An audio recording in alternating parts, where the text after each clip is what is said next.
Let's do it. Hey guys. This is Marc Lucero, right? That's how you say that? Yeah, perfect. Cool. So, Marc, you tell us a little bit more about yourself. You got quite the extensive coaching background from juniors to college to professional. Tell us more about what you do in the game of tennis. Yeah, so I coached Steve Johnson. He's an American player.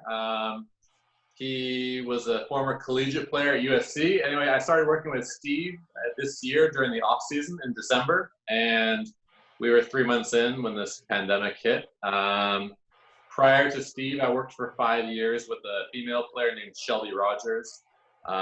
Before that, I worked with a couple other pro players. Allison Risk was one, and Eugenie Bouchard, who some of you guys may have heard of.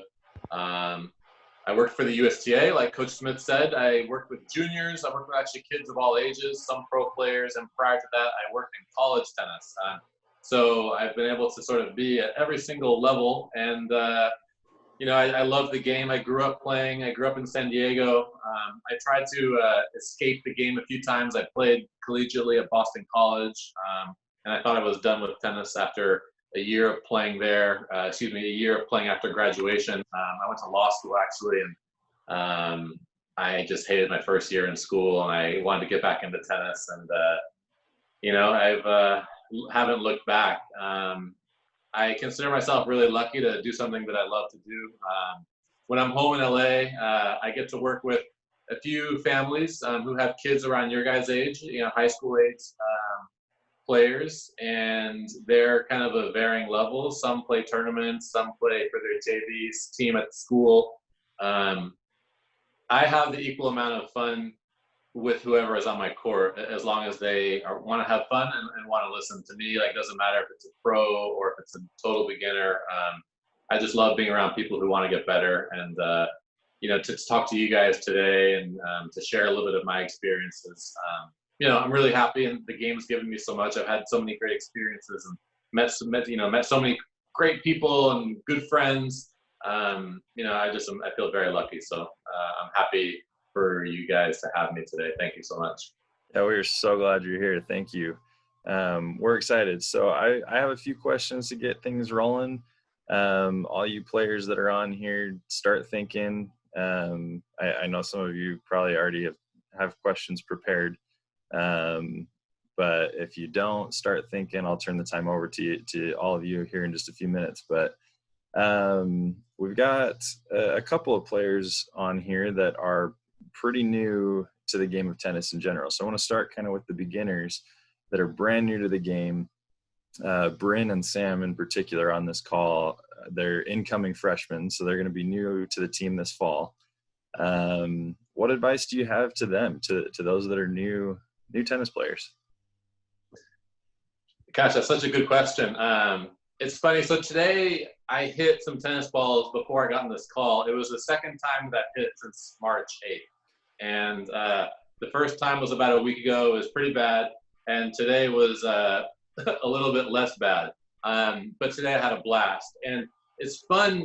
To me, it's funny going through that, because I feel sometimes like I'm starting over when I haven't done it so frequently. And I remind myself things like watching the ball or bending my knees, like these things that we think as coaches are so mundane or so basic that we forget sometimes, but they really make a big impact. But the biggest thing I would say was, I would think we have to be really good to ourselves when we're on the court, because there's so many opportunities to mess up in tennis, but at the same time, there's so many opportunities to get it right.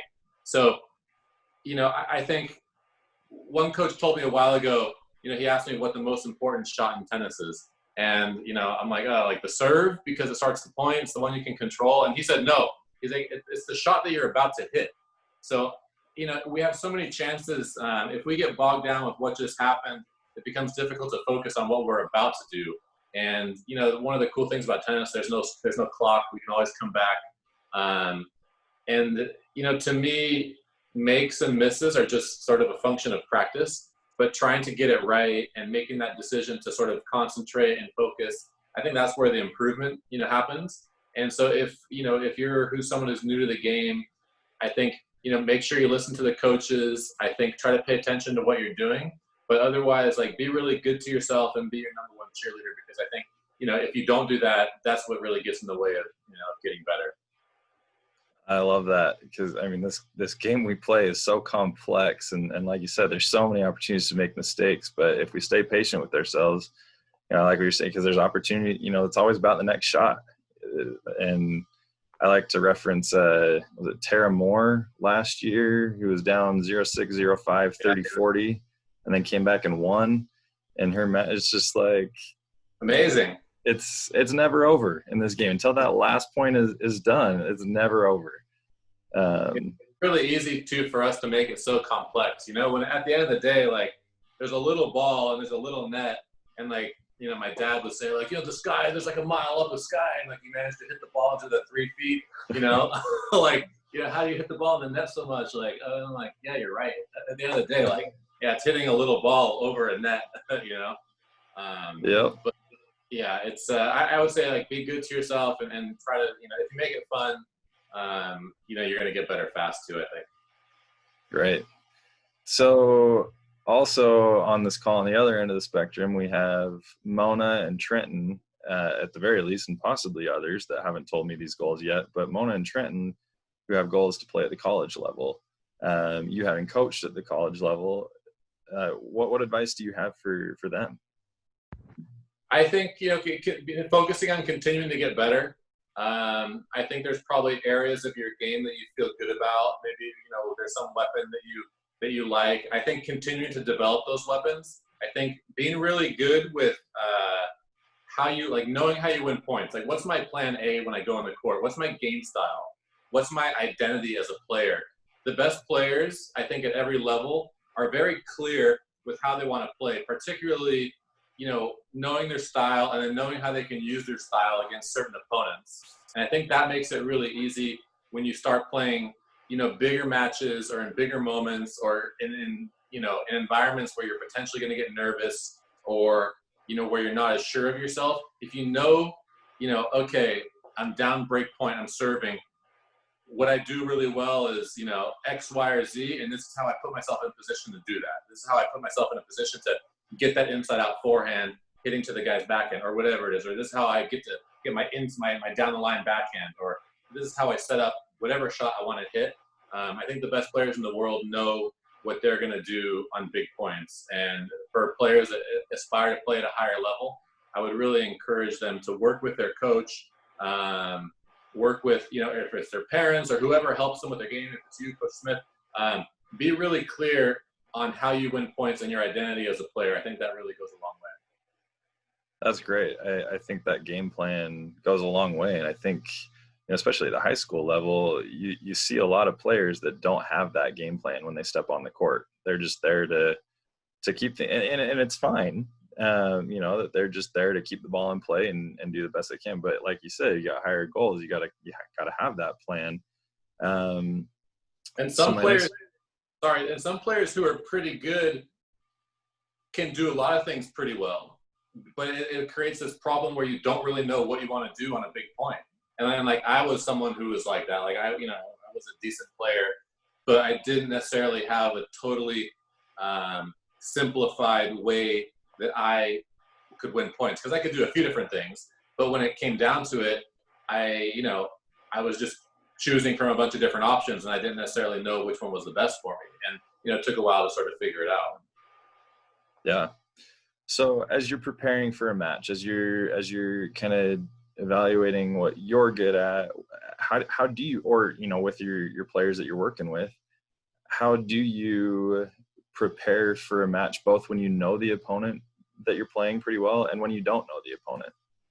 Yeah, that's a great question. It's, so much of my job as a coach is about preparing my players, for the player that they're going to play, tomorrow or the day after. Sometimes in the big tournaments, we know the draw a few days ahead of time.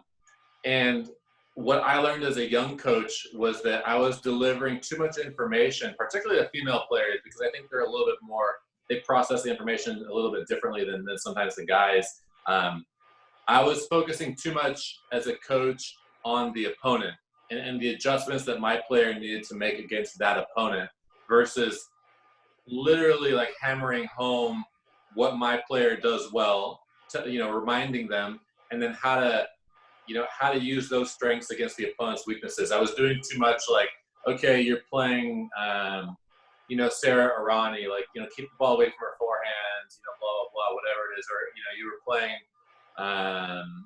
Maria Sharapova, you need to make her run. You need to make sure you do this, this, and this. And so the player would go into the match bogged down with all these thoughts about their opponent. And they would get too far away from what they're really good at. And so over time, that message has changed to sort of re-emphasizing to that player like what we've agreed like their style is and what they want to do on the court, and then one or two adjustments that they need to make. And for me, I like to tell them what to do on big points. Hey, if you really need a point, Carolina Pliskova doesn't like when you serve wide to her forehand. Like, if you need a big point, go there, but don't overdo it. Or if Maria Sharapova is serving on break point on the ad side, she's going to hit a slicer down the tee more often than not, like 8 out of 10 times. So lean that way. So look for that shot. But otherwise, it's about what you can do well. And then again, with some subtle adjustments tactically for the opponent. When you're playing someone you don't know, it becomes, a little bit more tricky. I think that's when, we have to remind the players that their best asset is their ability to problem solve on the court. But reminding them, listen, you don't know who you're playing, so you need to focus on what you want to do, as a player, whether it's, looking for whatever shot, or, like to serve and volley once in a while, or you like to use the slice and change speeds. And, it's just being really committed to that, but with the understanding that you're going to need to figure it out a little bit on the fly. That's great. Mona, you're in charge of reminding me of that answer in the fall. Got it? So a little bit of background on our girls team in particular. The boys, we're losing probably the 3 best boys players in school history to graduation this year. Wow. Trenton being number 1 on that list as the all-time wins leader. Trenton, nice work, man. Jeez. And baller alert here. All right. Oh yeah. On the girls' side, we this past year overlooked by everyone we played because we'd never had a winning season in school history. We went 8-3. All 7 girls qualified for the state tournament, and none of them are seniors, so they're all coming back. Which means, yeah. Congratulations, that's awesome. Which means there's expectations now. There's big goals that they have. They've set goals to win a region championship, to all qualify for state again, and to still be playing on the second day of the state tournament. So with those expectations, with those bigger goals, what's your advice for a team now that's in that mindset when we haven't been there before? This is such a good question. Just hearing the word expectations, makes me pull my coach hat on harder, because it's the biggest thing.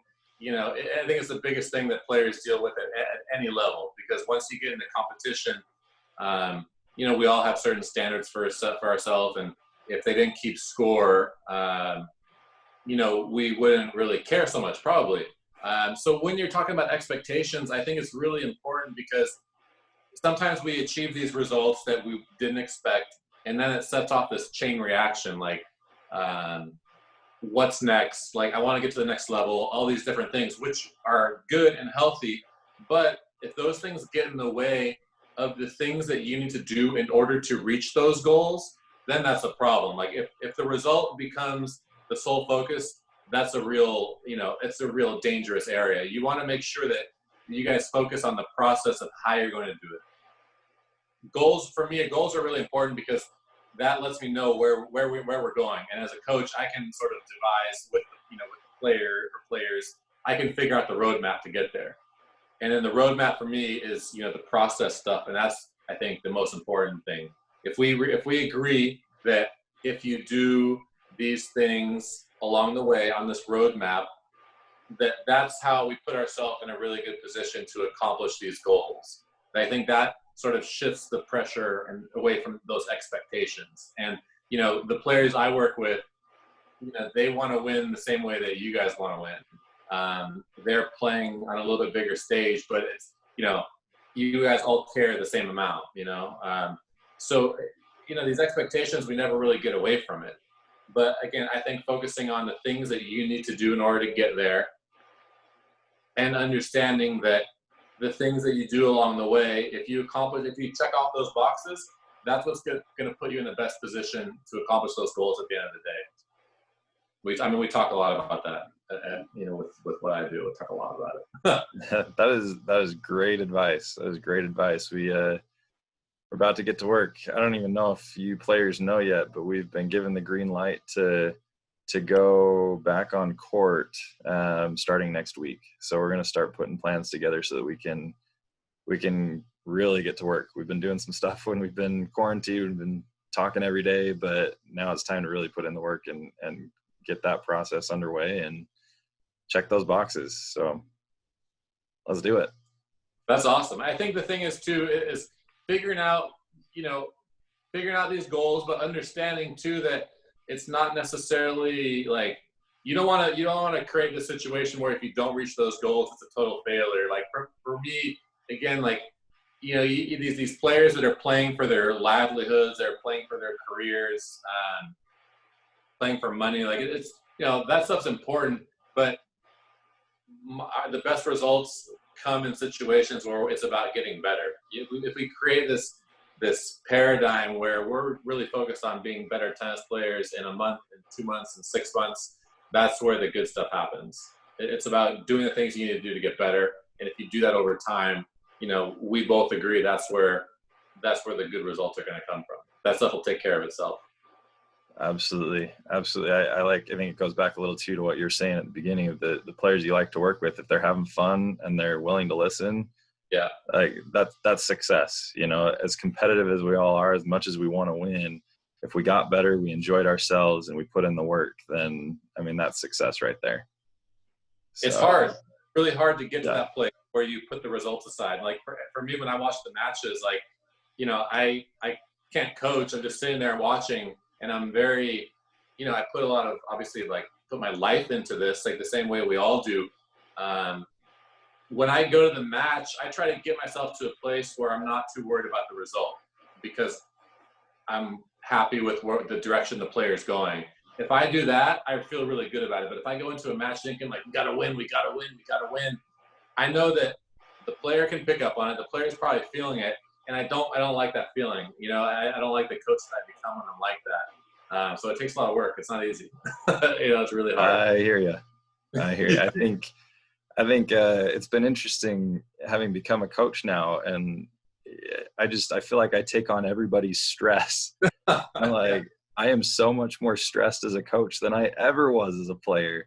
But it does come down to that. It's like, if we put in a good week of work before the match and we're prepared, then results aside, we had a good week. Doesn't matter what the outcome is. We gave everything we got. Like, so. You win a match, like what happens tomorrow, like, or the next day, like we have practice, right? Yep. You lose the match, what happens the next day or the day after? We have practice, right? Like, just winning a match or winning this or that, like, it doesn't mean you're a better or worse player at the end of the day, the next day. It just means, matches are feedback. They let you know kind of where you are and what you need to do to get better, but they don't change necessarily the path that we're going on towards that goal. Yeah, absolutely. Great thoughts there. So and I'm going to, Mona, I apologize if you have a similar question lined up, because I know you asked this one before, but is there something that you've worked with players at a lot of different levels. Is there something that you would say, like, wish the players knew at a younger age, were more prepared with as they worked their way up? What a good question, Mona. Gosh, I think if they would sort of, I wish we could give younger players the gift of perspective, like sort of where tennis fits in their lives, because tennis shouldn't really be anyone's identity. It shouldn't define them. It should be a thing that people do. But, I guess not just tennis, but sports. I think too often people that are developing their identities, teenagers, kids, young adults, it's really hard to separate the athlete or whatever it is that they're putting the energy into. It's really hard to separate that from the person they are, and then the results that correlate with whatever activity it is they're doing. It's really hard to have. I just see a lot of kids with kind of unhealthy senses of self that are too tied to results, and that is the thing that I feel like that puts a lot of pressure, creates even more expectations. I would love for people to develop a little bit healthier sense of self at an earlier stage, or for more people to be around, youth, young adults that could help them sort of process competition. Because I think competition is really difficult to process. Yeah, I like that. That's a good answer there. Thank you. All right, let's. I could go all day. I have a million questions queued up, but let's turn things over to you, the players, since this is for you, the players. What questions do you have to ask today? Trenton, you got one? What's up? Hey, how's it going? So I am a singles player, and we had a call a few weeks ago. He was I can't remember his name, but Billy Heiser. Oh, Billy. Okay. He said playing doubles will make you a better singles player. I don't know. I can't remember. But I was saying, so. Do you disagree? What? Do you disagree? No, I agree. I'm just wondering what the best way, as a singles player, maybe who wants to, I don't know, has a couple of friends that want to play doubles. What's the best way to practice as a singles player in doubles? Yeah, I think, it kind of depends on who's available for you. If you can get 4 guys to go out there, I think that's great. If you have only one other guy, I would do a lot of stuff diagonally. And you can, besides just hitting cross courts from the back, because a lot of doubles now, to be honest, is played from the back. I would do a lot of one up, one back. I would, if you want to be at the baseline and have your buddy at the net on a diagonal balling, and you guys kind of working each other around, hitting some cross-court dippers, some lobs, and then you guys trade spots. You go to the net, work on your volleys, work on, balling through the court, maybe finishing off the court. I think doing a lot of stuff like that, even on a half court, straight up, doing a bunch of one up, one back. I would practice some serve and volley, again, on a diagonal on a half court. I think you can do a ton of stuff on a half court. And any one up, one back scenario that you can think of, I think that's really worthwhile. And, working with each other, and then eventually playing some games against each other in those same, the same parameters. True. Yeah. Thanks. So let me follow that up with a question. Why is serve and volley dying? I think it's really hard to volley now, because the players return pretty well with the poly strings. They're able to get the ball spinning and dipping, and so a lot of people are hitting first volleys from their shoelaces. They're not getting in far enough, and so when you're volleying up and you have someone at the back of the court winding up their forehand, to hit the next ball through your chest, you don't want to find yourself in that position. That's fair. I think that's one of the reasons. I think the other reason, if guys serve big, the net player is able to clean it up and put away the volley, so you're not really seeing that return come through. I think, and just people don't spend as much time probably volleying these days. I think when they're developing as young players. Yeah, that one I definitely see a lot of. But what other questions do y'all have?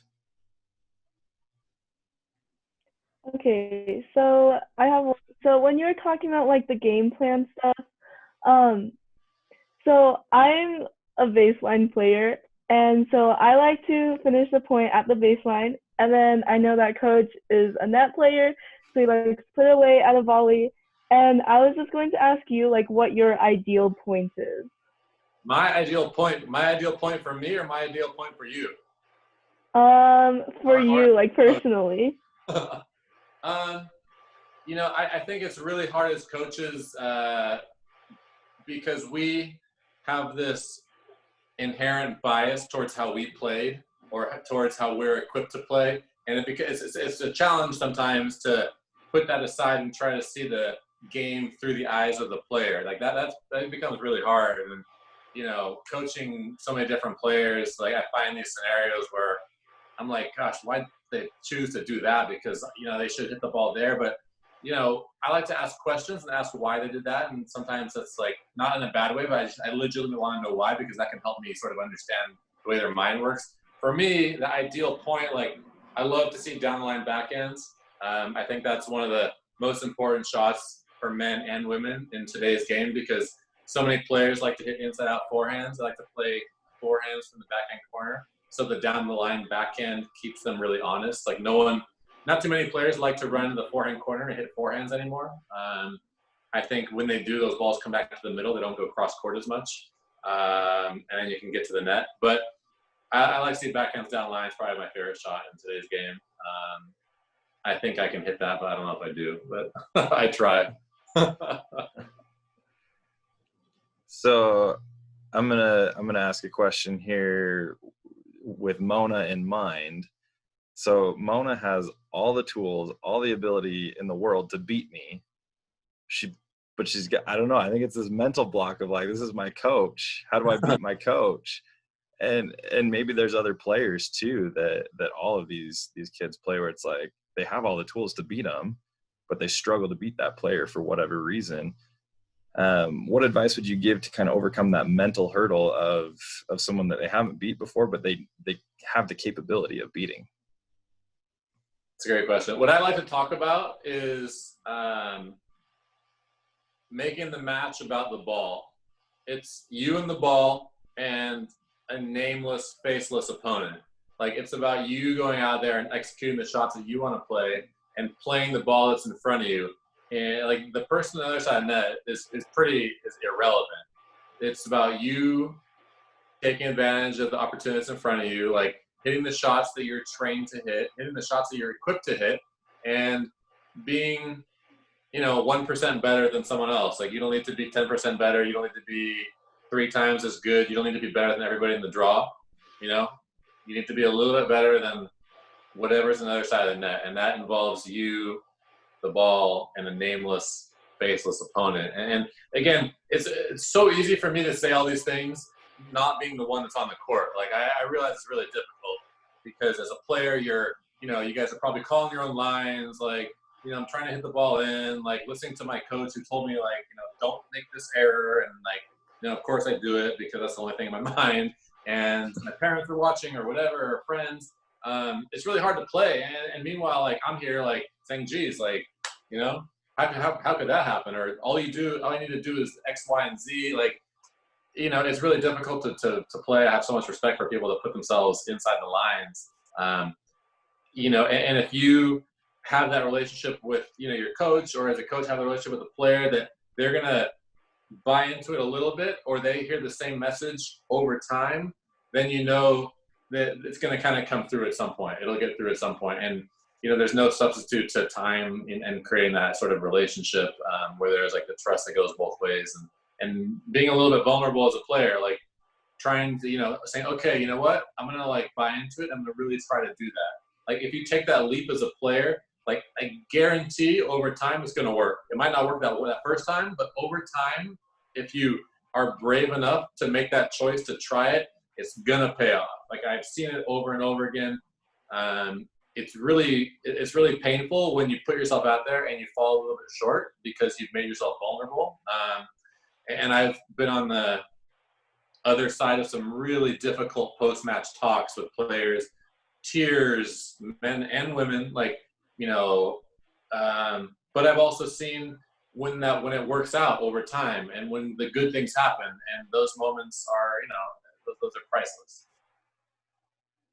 That's great. Sorry, I'm really deep and existential right there. Sorry about that. No, that's fantastic. That's good stuff. What else y'all got? You guys want to know about any pro players? You have any, you want to know like any gossip from the tours or anything, or? who's mean, who's nice, what Jeannie Bouchard's like. You guys can ask whatever. That's on my list is behind the scenes stories. So anyone in particular y'all are curious about? Mark, I imagine that you've crossed paths with quite a few players. Yeah, it's it's pretty funny. Like, you see the same people every week, and it's really, one of the cool things is when we arrive at tournaments early, like, I try to make an effort to watch one of the top guys practice at least once. I try to go. I remember a couple of years ago, it was the Saturday before Wimbledon started. It was late in the afternoon. Nobody was at the practice courts anymore, except Rafa Nadal was hitting on one court with his coach and with his coaches, because he's got multiple coaches. And he was trying to do a drill where he was hitting backhands up the line. And Uncle Tony kept feeding these balls cross court pretty deep, and Rafa kept trying to take them early and go up the line, and he kept missing. And these, in Wimbledon, they cover the grass courts with these blowers. They create this, they put these tarps over the courts, there's blowers beneath it that create this, warm air that keeps the courts, dry. And so these blowers are going behind the court. Rafa's getting more and more mad, and he starts yelling at Uncle Tony in Spanish, which I've never heard Rafa talk back to anybody. And he starts yelling in Spanish, and finally he throws his racket. And I can't believe it. I'm literally the only person at the courts, watching all this happen. And I see this Nadal implosion that no one's ever, because they talk about Rafa, Uncle Tony, Rafa doesn't say anything. He's this, obedient little guy, and Uncle Tony is this dominant guy. And he was yelling, and I saw the racket fly. It was crazy. That was one of my best memories at Wimbledon, just watching that happen. That's awesome. So if you guys melt down at practice, trust me, everyone does it. I would like to see the emotion personally. Shows me you're invested. Not that you have to throw your racket, to show you're invested. I'm just saying, if you do, no judgment here. I've seen Roger on the court screwing around, Roger's hitting backhand slices and going making noises, just having fun, enjoying the game. I think that's why he's still playing in his late 30s, because the guy has a blast. Roger out there trying to hit two-handed backhands in practice. I saw a video of that. It just looked wrong. Yeah. But there's you get some really interesting windows into the players' personalities. It's just it's a fascinating study in human psychology, that's for sure, in the tennis world. Who's been your most difficult opponent to prepare for? Let's see. Steve played Fed in Melbourne this year. That was a challenge. Yeah. We talked. I was in Melbourne. I left early, and another coach, the coach that we work with, was there with Steve, and we were talking about the matchup, and we were trying to come up with these ideas, and Steve got killed that day. He got absolutely destroyed, and the stuff that we told him did not work at all. And sometimes it happens. It's too good, and I think that's been the toughest one. On the women's side, the girls I've coached have played. I think everybody. I haven't had a game plan for Serena, but on the women's side, pretty straightforward. I think. But on the men's, so far, it was Roger. I don't know. I have no idea how to beat him. I don't know. I'd imagine he's a tough one to scout for. Yeah. So I'm asking everybody, because I'm a huge fan of Bob and Mike Bryan. Cross paths with those two? Unbelievable guys. Yeah, the best. I remember, they grew up in Southern California. They're a couple years older than me, but I remember seeing them at 12 years old. Just unbelievable energy, bouncing around, the junior sectionals. I think it was the first place I saw them. They hit a ton of volleys, more volleys than the average kids. And then, I saw them all the way through. I remember them at Stanford, and I, saw them breaking through in the tour, and what they've done is incredible. Here's a good story about the Bryans. One of my doubles partner, his older sister was really good. She was the same age as the Bryans, and the Bryan twins used to come to San Diego sometimes and train. And they were spending the night at my buddy's house. I think they were maybe 11 years old. Super Mario Brothers and then Nintendo. Something was happening. One of the Bryans died. Controller went flying. This is 11 years old. So very competitive guys. But great ambassadors for American tennis. Good, good guys, and I'm excited to see what they can do in their last year on tour when we get back out there. Yeah, man, I sure hope we get to see more of them. They're so exciting to play. The chest bumps, oh yeah. I love the way they play doubles. I love. They do a lot of. One guy returns line on second serves, and then the guy in the middle squeezes hard in the middle and picks off the next ball. I love that play they do. Big fan of the Bryan brothers. Awesome. Yeah. All right, what other questions do y'all have?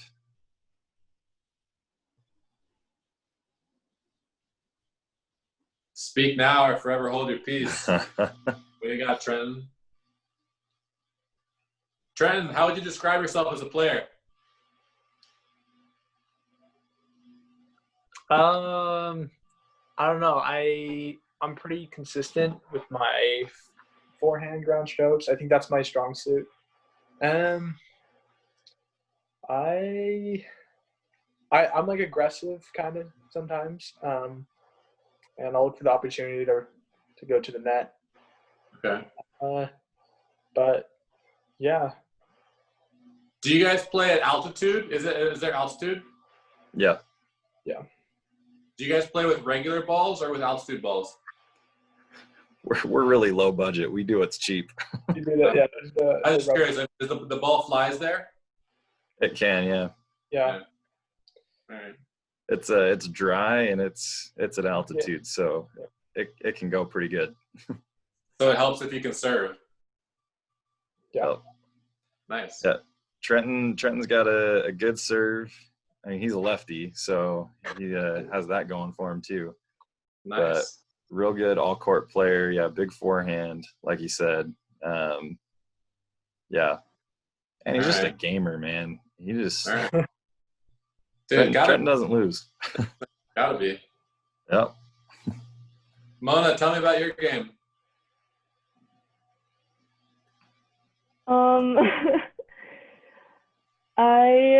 Like I said, I prefer to stay at the baseline. If there's ever opportunity for me to go to the net, I try to put it away in the approach shot so I don't have to volley. But I love inside out shots. So what you said about the down the line backhand really gave me a perspective of what a possible opponent could do if I did it inside out forehand. So yeah. Nice. I like it. So you're a good in the net, only to shake hands type of person. Yeah, exactly. Yep. Great baseline game and a serve that I hear is really making some progress this summer already. So I'm excited to see that again. Awesome. Anybody else got anything? Everyone else kind of went to sleep over here. So one last question for you. If you could break it down, and I mean, you've given just a ton of great advice here. You've given advice of, what players you wish they knew earlier, that perspective. You've just given a lot of really good things. If you could name one piece of advice to tennis players, no matter their level, whether they're the beginners here or the future college hopefuls, what does it boil down to for you? Okay, two things. One is character, and the second one is doing the basic things really well. Do you do a split step every single time? Do you do a good split step? Can you hit a forehand cross court? Can you hit a backhand cross court? Can you hit a slice? The basic things, if you're really good at the basic things, the complicated things flow out of there. But the best players, the people that I see have success, are high character individuals, because I think this game prepares us for life. the honesty stuff, calling your own lines. Like, do you have the resilience to get back up when you get knocked down? Are you one of the kind of people who gets knocked down once or twice and stays down? Like, I want to be around the people that, keep getting up and keep putting themselves out there. I think that, along with, like I said, paying attention to the basics, I think that's where, like the good stuff comes from. I think that's how we have long-term success as players and as people. I think that's what it's about. Love it. Love it. All right. Anybody last call? Okay. Mark, thank you. This was an awesome discussion. I loved this. This is great stuff. I really appreciate you taking the time to join us and just help out our tiny little program over here. Me too. Thank you guys for having me. Thanks for bearing with me. I hope it wasn't too boring, and I hope you guys pick out a couple of things that are worthwhile. But it's such a cool thing that you're doing for your team. Like, I wish more people, had the creativity to set something up like this. And a lot of people can talk about ideas, but not too many people will get off their butts and do them. So as players, you guys are lucky to have a coach like Coach Smith that that cares about you guys and your development. I wish you guys the best of luck and continued health and safety moving through this. And I hope to follow your results in the future. I hope, Coach Smith, I hope you post about them on Twitter. And will do. Yeah, really excited. Thank you guys so much. It's made my day. Thank you.